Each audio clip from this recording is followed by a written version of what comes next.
Olá, eu sou a Gláucia. É muito bom ter você aqui na SBA de Histórias. A Baba Yaga tem uma pergunta para você.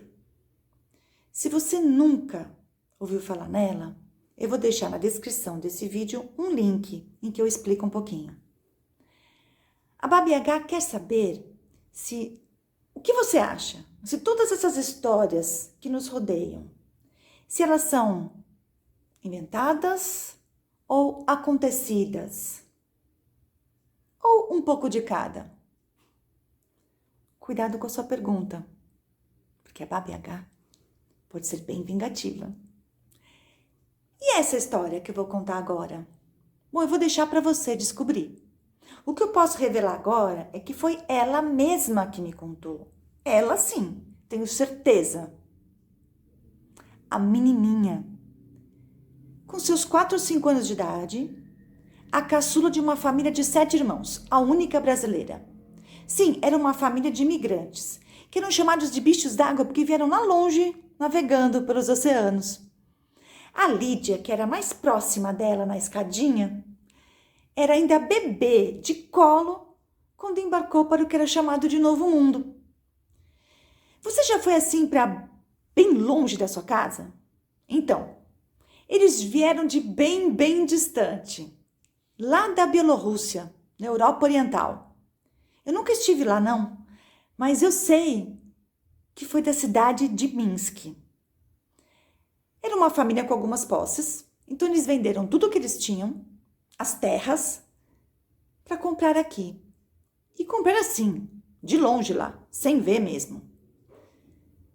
O patriarca, Shimon Mishuk, teve uma surpresa desagradável quando chegou aqui. Lá na que era então a terra dele, o reverendo Shimon gostava de muita reputação. Ele havia estudado num seminário em Danzig, que era uma cidade livre que foi criada entre a Alemanha e a Polônia, depois da Primeira Guerra. Houve muita confusão por lá nessa época. E alguns patrícios dele, que aqui estavam, o chamaram. Eram protestantes que estavam fugindo das turbulências da região. Então ele veio para cá com a esposa e os 6 filhos. E a tal decepção que ele teve, que eu havia mencionado. Era o ano de 1936, quando eles desembarcaram no Brasil. Ele descobriu então que as terras que ele havia escolhido para se instalar com sua família eram totalmente inapropriadas, como que um pântano. E isso, somado aos relatos de imigrantes que estavam sendo escravizados, fez com que eles decidissem vir para o sul do país. Shimon Mishuk era um homem muito rígido. Agia com severidade em relação a todos os filhos. E exigia que eles lhe dessem todo o salário. Os rapazes davam um jeito de separar um tantinho para um lazer simples e outro para entregar para a matriarca, a quieta Helena. Assim, ela teria alguma provisão para uma família numerosa em que o pai estava sempre em viagem missionária e que recebia constantes e famintas visitas. Helena era uma mulher discreta, suave, quase invisível. De poucas palavras, achava que o muito falar era um defeito. E repetia sempre a mesma frase em russo. Quando alguém vinha lhe falar alguma coisa, ela dizia "Mayodilo storoná", que literalmente significa "o meu fazer, o meu negócio é a parte", que traduziríamos por "não tenho nada a ver com isso". Bom, e a menininha da qual eu falei no começo? Seu nome, Milka. Do russo Milaya, querida, seria um diminutivo como queridinha. E ela era a mesma queridinha da família. Das 3 meninas, Antônia, Lídia e ela era a única que tinha uma boneca. Imagine, um luxo para pessoas simples naquela época. Kukla era o nome da sua boneca de papelão. Sim, as bonecas de papelão eram muito comuns naquela época. E Kukla era sua companheira inseparável de muitas aventuras. Um dia, Milka passou a manhã inteira brincando com a Kukla no quintal da sua casa. Até que a serena Helena a chamou na hora do almoço. Milotka moja, que seria como queridinha Inha. A menina, como toda criança, saiu correndo saltitante e deixou a boneca sobre uma pilha de tijolos. Quando estava comendo, ela ouviu um ruído que lhe era familiar, mas naquele momento soou assustador. Era chuva e das fortes. Ela saiu correndo em desespero e as lágrimas que caíam do seu rosto se misturavam à água que caía do céu. Mas já era tarde demais. Kukla já não existia. Seu corpo ia se dissolvendo e era arrastado no chão rústico pela correnteza, indo em direção ao ralo. Milka ficou inconsolável. Chorou convulsivamente e não quis mais comer.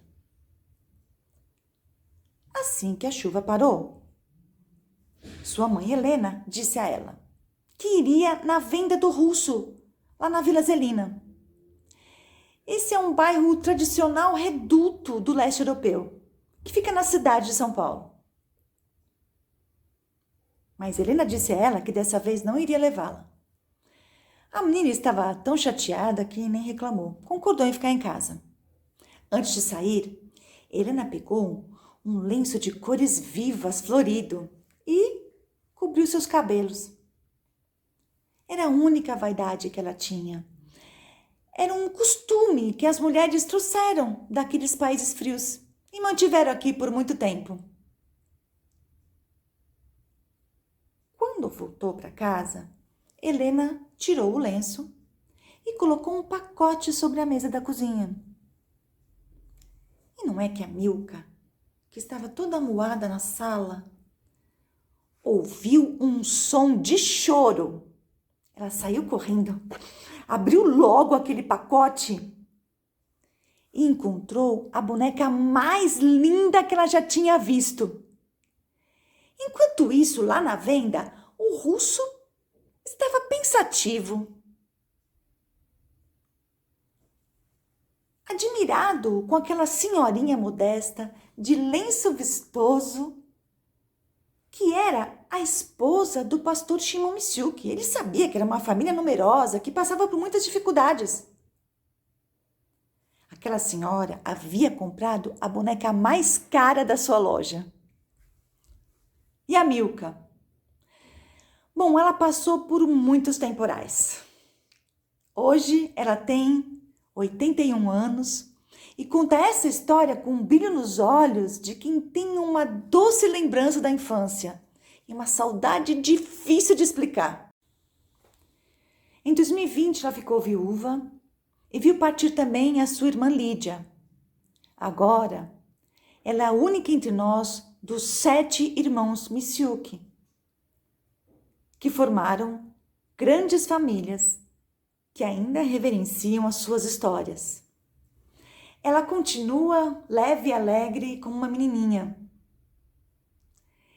E ela traz para mim e para nós o poder das histórias, a força da imaginação e a certeza que, mesmo depois dos temporais e do choro, você ainda pode ouvir o som daquele